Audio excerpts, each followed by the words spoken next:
my goodness! Yeah! Holy sh!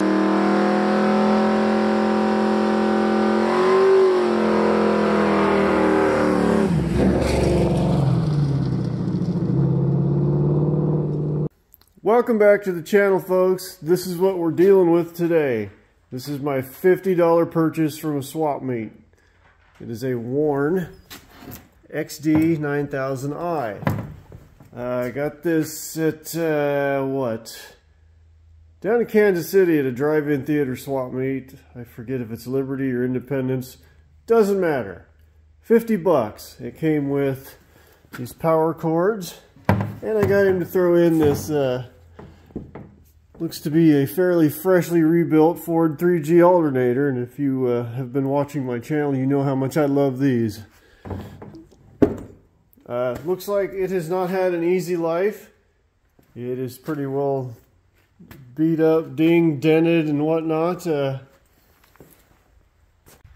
I'm going to give you a little bit of honesty and disclosure here. I was wanting to find a cheap winch that didn't work. I've already checked this out and I know that it doesn't work. The idea for me to do a winch for the channel was like from a couple years ago at the Greenfield swap meet. There was a worn winch kind of like this on a brush guard and it was like $80. And I walked away thinking I'll come back for that, and I got thinking I better go back for that now or it's going to be gone. And that was like literally maybe 15, maybe even 10 minutes that I went back. Yep, sold already. And I automatically always look at winches anyway at swap meets. But yeah, that really kind of motivated me to look for a cheap winch.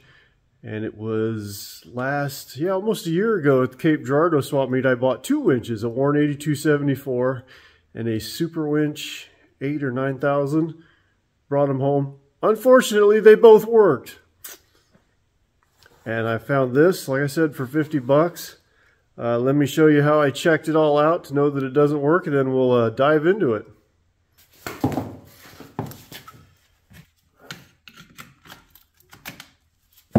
Go ahead and plug that little rascal in.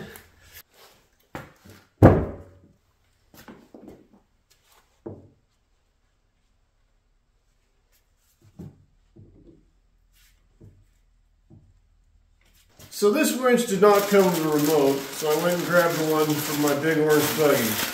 It's a worn winch as well, so I would assume that the remote would work the same, should have the same wiring and whatnot. Nothing. We'll even try a little tappy tap.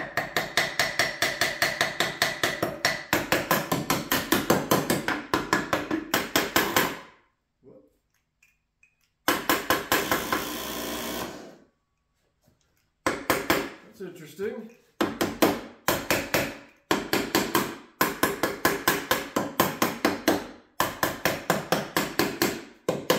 You gotta do it again though. Now let's see if I remember this part correctly. This will at least allow you to test the motor itself. I got some battery cables hooked up to the battery over here, and if I remember right, you hook your ground up pretty much anywhere, but I'm going to use right here. And you hook your hot to one of these two here. I know you can hardly see this one here with the angle the camera's at, but yeah, you hook your hot to this one and then short the other two out. And if you want to test the motor to see if it spins the other way, you'd hook your hot to this one and short these two out. Get this boot pried out of the way.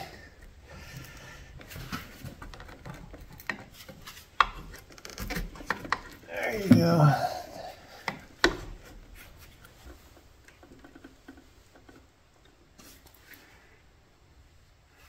All right, I think that's good.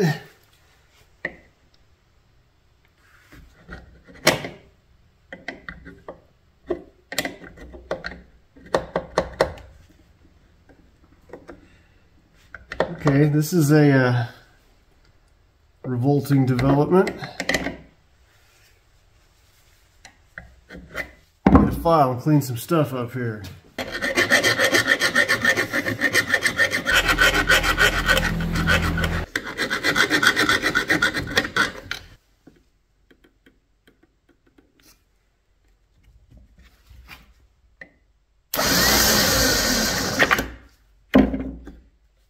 let's try the other way.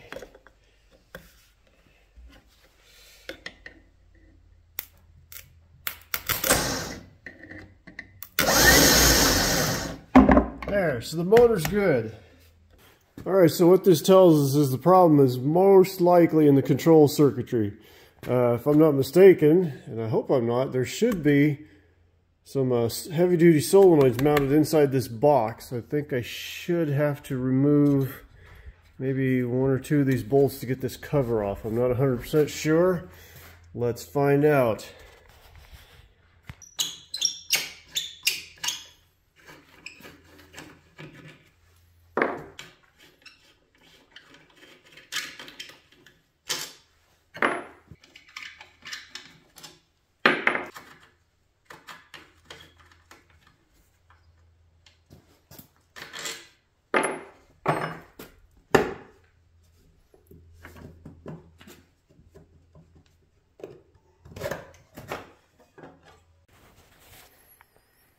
There they are. Pretty maids all in a row. I want the one on the left. She's perfect. Which one you want? Huh? Huh? Okay. Looks like a rather confusing mess. I took a few moments to look things over in here carefully to see if there's anything obviously wrong. I started right here with where the wiring plug comes in. I just kind of carefully poked and prodded around, and everything looks okay, except there, that solenoid has a cracked housing for some reason. I'm not sure how that happened when it, you know, it's all encased in this, but doesn't matter. But that is probably the culprit, I would imagine. Now then, what I've got here is what's known as an Albright solenoid.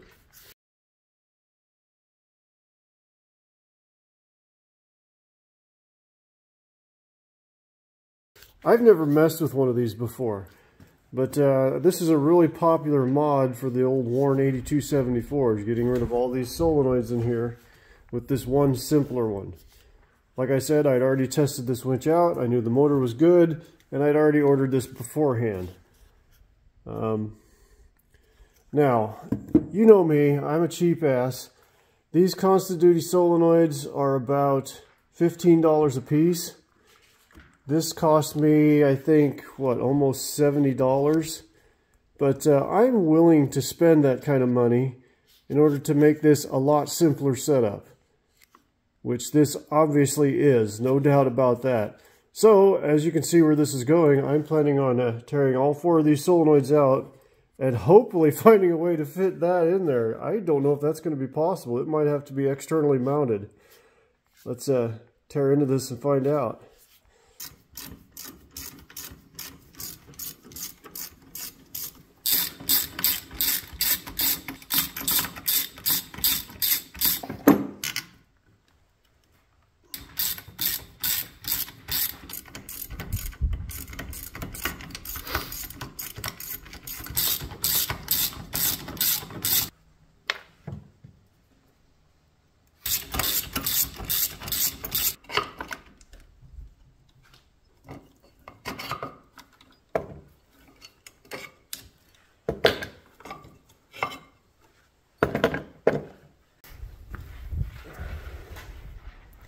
This is the one that was cracked, obviously. Yeah, the post just pulled right out of there when I tried to take the little nut off the stud. So that one has screwed the pooch, I believe.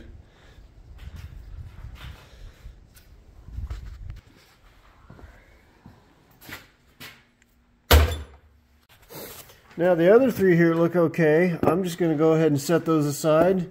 Maybe I can use those in another winch someday, if I feel like messing with these instead of the nice Albright. Not going to fit that way. It's not going to fit that way. The only hope I think I have of getting this to fit is going to be this way. I'm going to have to make some sort of a mounting bracket. I don't know, I'm going to see if the cover will even fit on with it over like that. Yeah, this back corner here might be the problem. I don't know. This is going to be pretty iffy.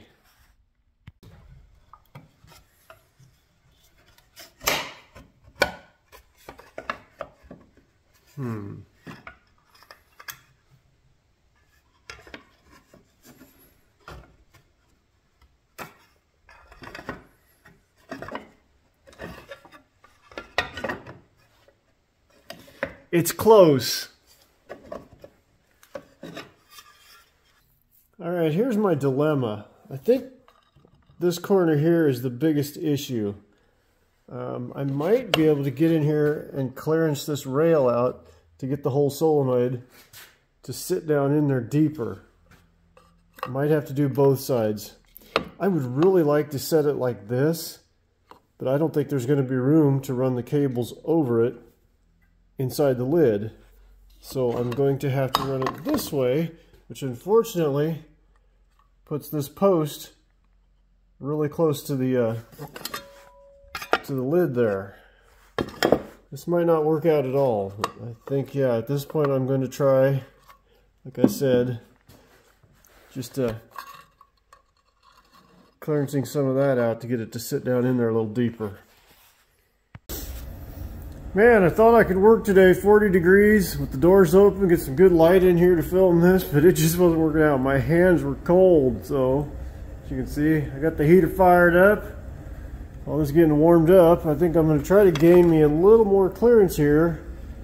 As you might or may not be able to see, this cover's got a couple dents in it. I'm going to go ahead and try to massage those back out to get me a little more clearance here. And I've decided instead of just doing the one side, I'm going to do both, just to be sure.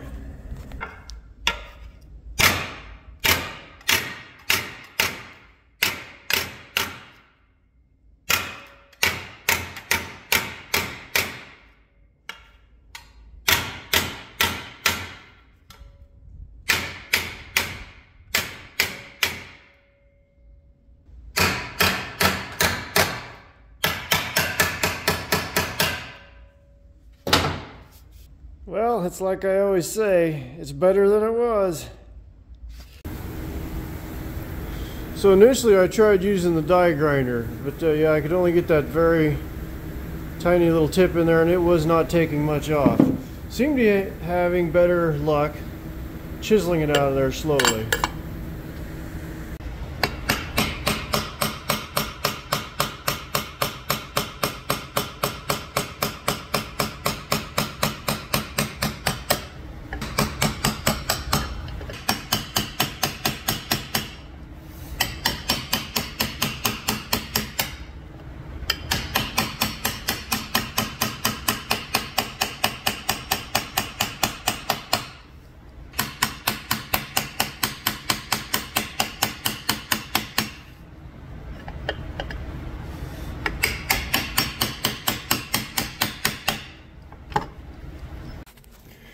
Alright, it's probably at least an hour and a half later.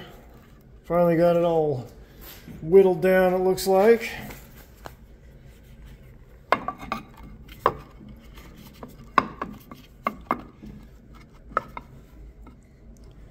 Not bad, not bad. Let's see if the cover fits. I don't know if I got enough hands for this. I do not. Go.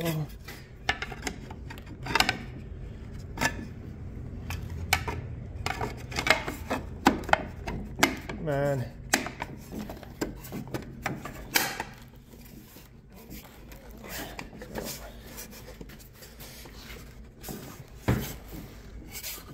I don't know. I think I got everything jammed up in there. I just don't have enough hands for this. I think, yeah, this big wad of wires is getting crammed down in there. Hold on, let me shut the camera off and get this done and then I'll show you. So I did manage to get it on. I crammed all the wires in here, but it was a really tight fit. So I had to further investigate what's going on here. Using this straight edge, I'm seeing that there's pretty adequate room on this end. Not so much here. So what I'm probably going to have to do is take this lip out of here so I can push the solenoid forward a little bit. But I'm out of time for today. Time to shut the lights off, got the heater winding down. We'll get back to this tomorrow, hopefully. It's the next afternoon. Back out here, gonna start chiseling away on this winch again. I don't know what this aluminum is, what grade it is, but it does do a pretty good number on this chisel, so it's very helpful to keep the chisel sharp.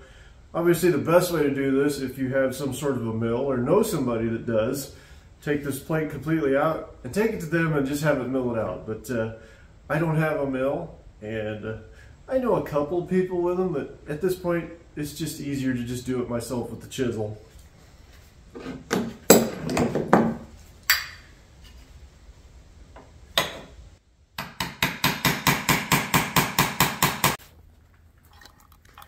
Alright, got it all chiseled out there. Looks pretty nasty, I know. I can't recommend this enough. If you're going to do this, take it to someone with a mill or something. This took a lot of time.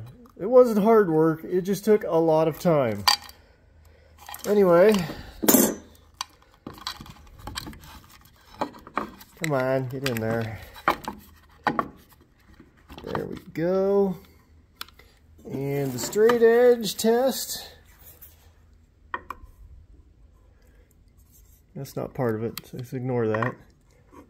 Still plenty of room on this side, even though it is slid all the way over there. I could get a little more out of it if I wanted to start taking this ridge here out. But I don't think that's going to be necessary, because that has just enough room there that the cover should go on. Now initially I was going to make a mounting bracket for this, but it's not going to need it. That is such a tight fit. With the cover, I might actually put just a tiny piece of foam right in here just to keep it from rattling around. But even if it did rattle around, it's such a tight fit that it's not going to need a mounting bracket.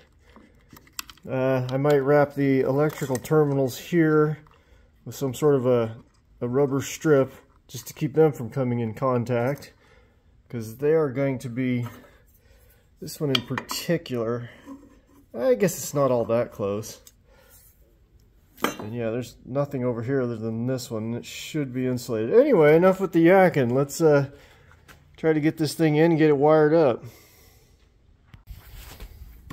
Alright, so obviously I don't have room to be bringing the cables in this way. I'm going to have to put 90-degree bends in the ends of these terminals. The easiest way to do that is to take them and clamp them in the vise and tap them over gently with a hammer. In order to do that, I need to get these ends off, and they are kind of rusty. I'm sure we've all ran into this before on a starter motor, winch motor, solenoid, whatever. You try loosening up this nut and the whole post turns. I really want to avoid that. So I need to take this 1/2-inch wrench and get it in there on that lower nut, but obviously it's too wide, so I'm going to have to grind it down to fit in there and hopefully get these things broke loose. This one doesn't look too bad. This one doesn't look too terrible, but boy, that one, where'd it go? Where'd it go? That one there looks very nasty.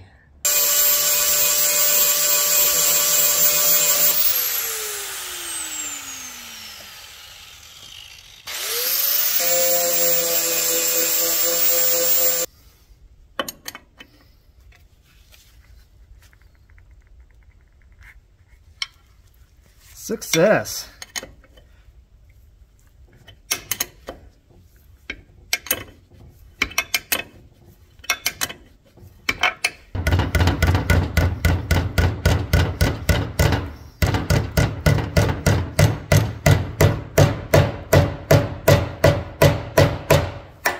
little crooked, but I think that'll do just fine. Alright, let's try this nasty one. It's the one that's going to make or break this whole operation.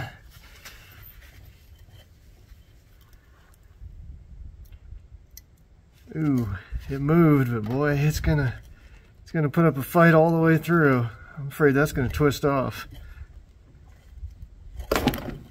God damn it, cat! Alright, after monkeying with this a little bit and really studying it, I could see that the stud was actually twisting. It wasn't the nut moving on the stud. So I'm just going to have to bend this one using vice grips and pliers. I'll just have to deal with that some other day when this motor is shot.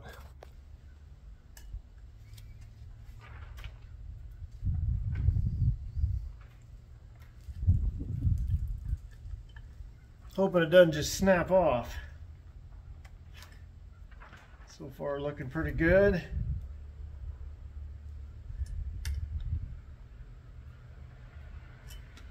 I think that'll do.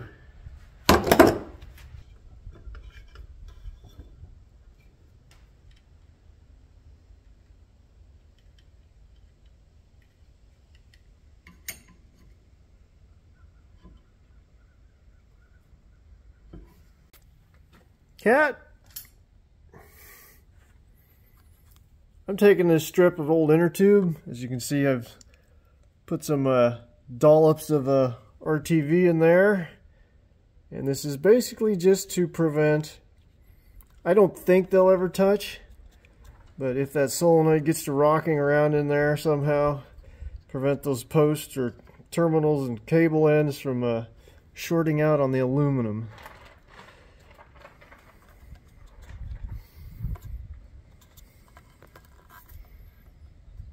That's the theory anyway.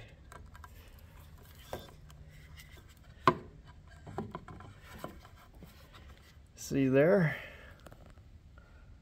I'll probably put one on the back side or the bottom side of the cover before I put it on as well. I'm going to try to put the wiring harness diagram that I have in here in the video somewhere. Maybe I'll do it right now.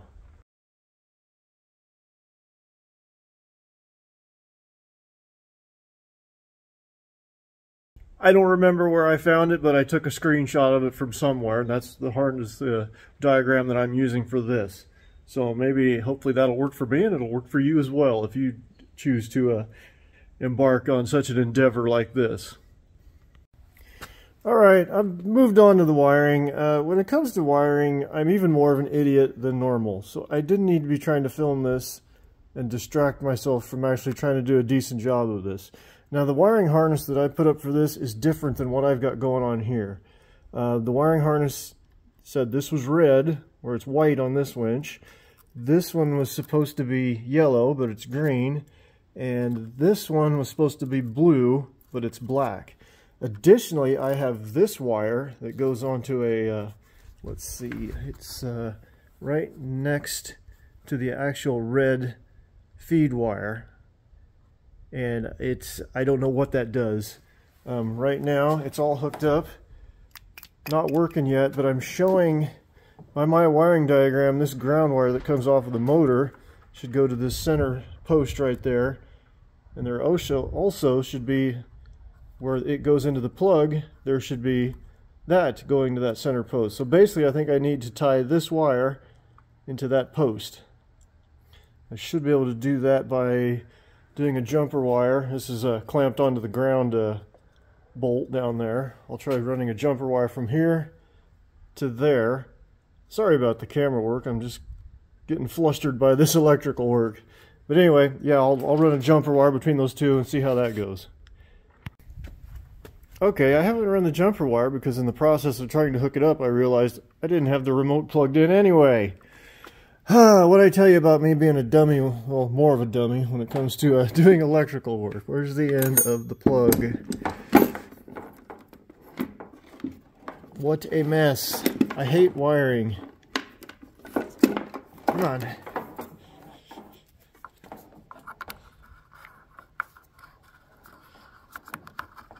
we go. Let's see if this will work now without that ground. Nope. Alright, I'll do the jumper wire now.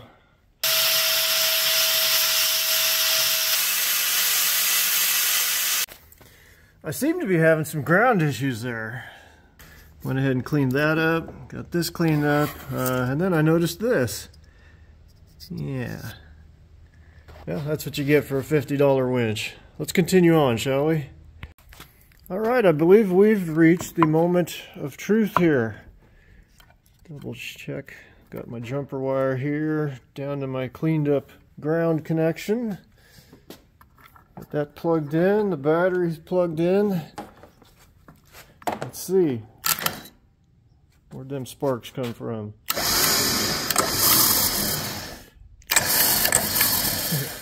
See the smoke coming off of that? I need to recheck that one, but otherwise seems to be working.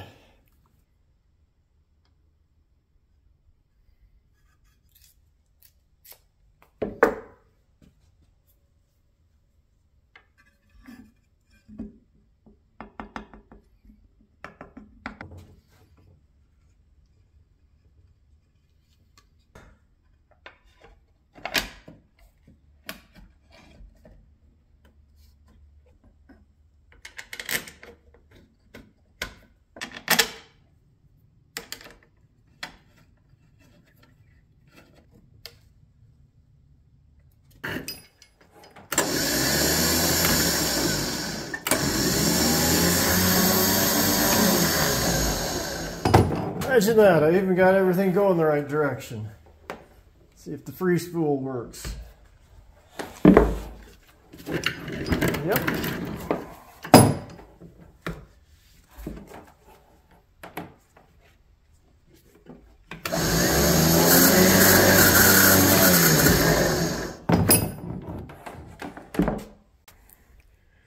Well folks, there you go. I've got, what, $120 in this winch. And yeah, it ain't pretty, but I would bet money this will kick the shit out of any of those cheap Chinese winches that you go to Harbor Freight or wherever and get. What am I going to do with it now? Well, for now, it's going to go down in the parts shed. And it can sit with the other batch of winches that I'm hoarding. Let's see, what all have I got down there? I've got 2 worn 8274s. I've got enough parts to put another 8274 together, minus a motor and a solenoid, which I would upgrade anyway. I have a super winch. I forget if it's an 8 or 9,000. And I also have a, I believe it's a 12,000 or 16,000 pound worn winch that I got at a pawn shop. I bought it because I thought I was going to, well, I'd still like to build a really big buggy. Using, well, they're kind of buried here. You might have noticed them in the background. These big ass Axletech 4000s. These are rated at a 9-ton. The only thing I've done with these since I got them home is I cut all the spring pad mounts off and got them sandblasted. And I got these big ass combine tires put on them. And that's as far as that buggy's gotten, but that's what that 16,000 pound Warren was out there in the shed for. But anyway, the future plans for that winch that I just fixed, it might end up on this 76 Bronco. I'd really rather put one of those 8274s on it. I think it would be more vintage looks correct, but I'm just afraid that big old, if you're familiar with those 8274s, they're the big upright ones and like the drums down here and the motor sits above it. I'm afraid that's going to block airflow. Maybe not. I might change my mind. I'm not sure yet. So yeah, it'll either end up on this or it'll end up out in the shed until I find something to do with it. Like maybe the winch craps out on my car trailer or I build something else that needs a winch. I guess I could put it on the Green Explorer here, but I don't know. That seems like kind of a waste. Maybe not. What else am I going to do with all these winches I'm collecting? I seem to be a hoarder when it comes to cheap swap meet winches, except for the Chinese winches. I might see it from a distance and go, ooh, a winch, and walk up on it and they go, oh, it's one of those, that I don't even give it a second look. I don't even consider them. I know people have fairly good luck with them. They say they're slow as hell, but they still keep on pulling. But I have seen a couple that were just absolutely pathetic. They wouldn't even pull. You know, it's kind of a crapshoot, I guess. But anyway, I'm blathering on now. Let's wrap up this video. Thanks for watching, and until next time. Watch out for your cornhole, bud.